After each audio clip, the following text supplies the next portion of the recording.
Welcome to our channel. Today Bible verse in Tamil.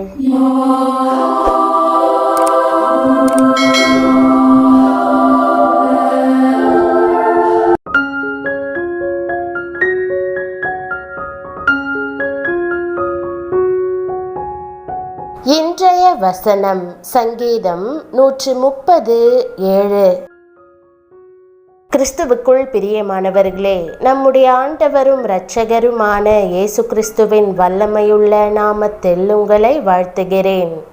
இஸ்ரவேல் கர்த்தரை நம்பியிருப்பதாக. கர்த்தரிடத்தில் கிருபையும் அவரிடத்தில் திரளான மீட்பும் உண்டு என்ற வேதவசனத்தை தியானித்து புதிய உற்சாகத்தை பெற்றுக்கொள்வோம். நம் ஒவ்வொருவர் மேலும் ஆண்டவர் வைத்துள்ள அன்பு மாறாதது என்பதை இந்த வசனம் நமக்கு நினைவுபடுத்தி ஆறுதல் அளிக்கிறது.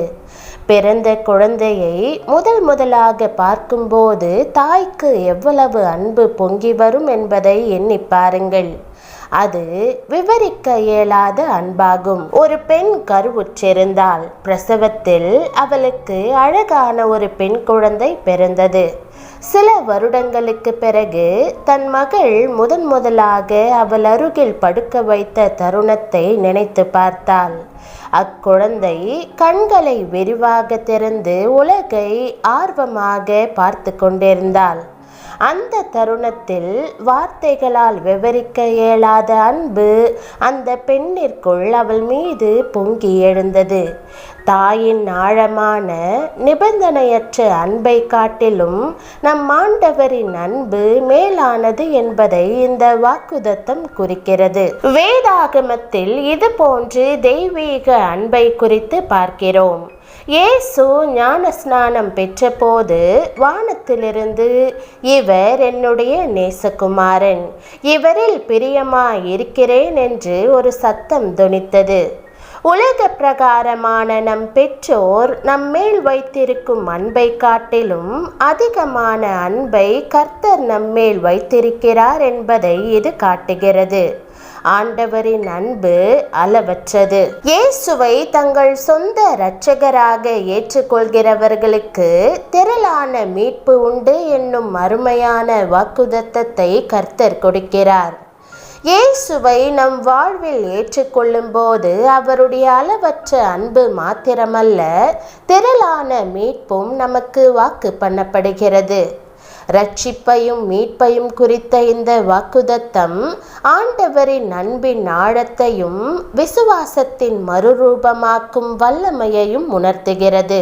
தேவன் நம்மேல் வைத்துள்ள அளவிட முடியாத அன்பையும் இயேசுவை விசுவாசிப்பதின் மூலமாக கிடைக்கும் மீட்பின் நிச்சயத்தையும் இது காண்பிக்கிறது.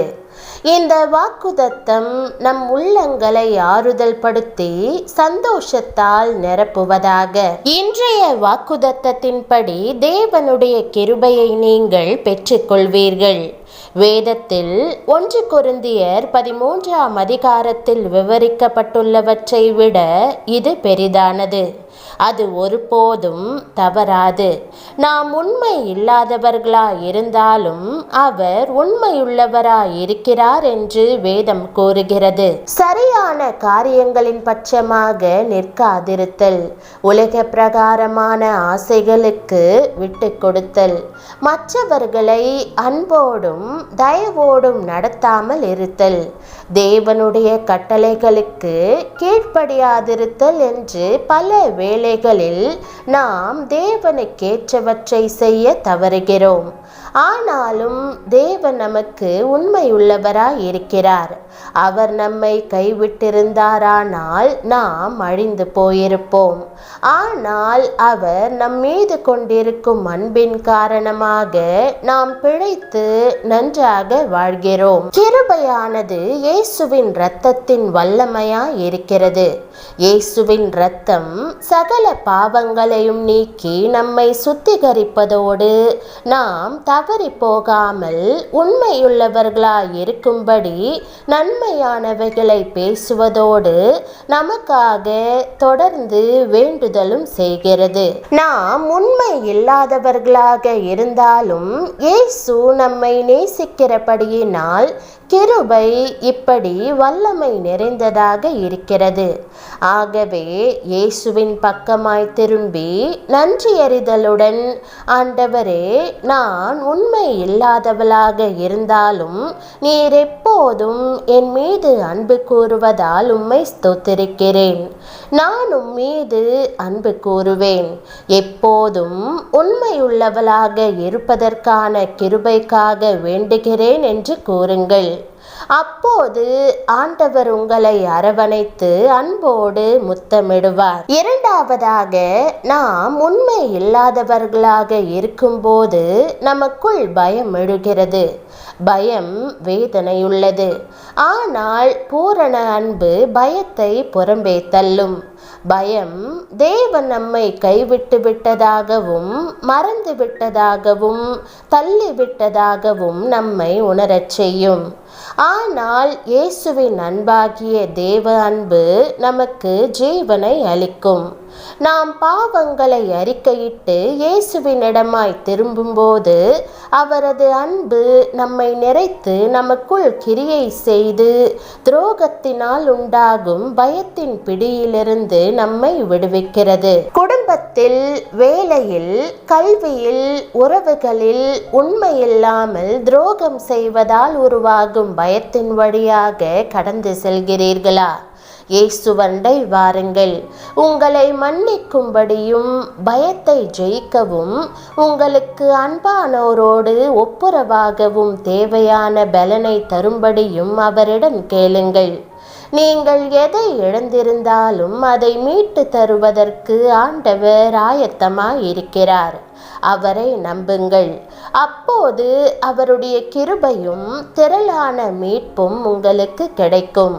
நீங்கள் இழந்த எல்லா சந்தோஷத்தையும், அன்பையும், செழிப்பையும், ஜெயத்தையும் ஆண்டவர் உங்களுக்கு திரும்ப தருவார். பயப்படாதிருங்கள். ஜெபம். கர்த்தராகிய இயேசுவே, இப்போதே உம் அன்பு என் மீது வருவதாக. தகப்பனே, உம்முடைய மீட்பும் எனக்கு கிடைக்கட்டும்.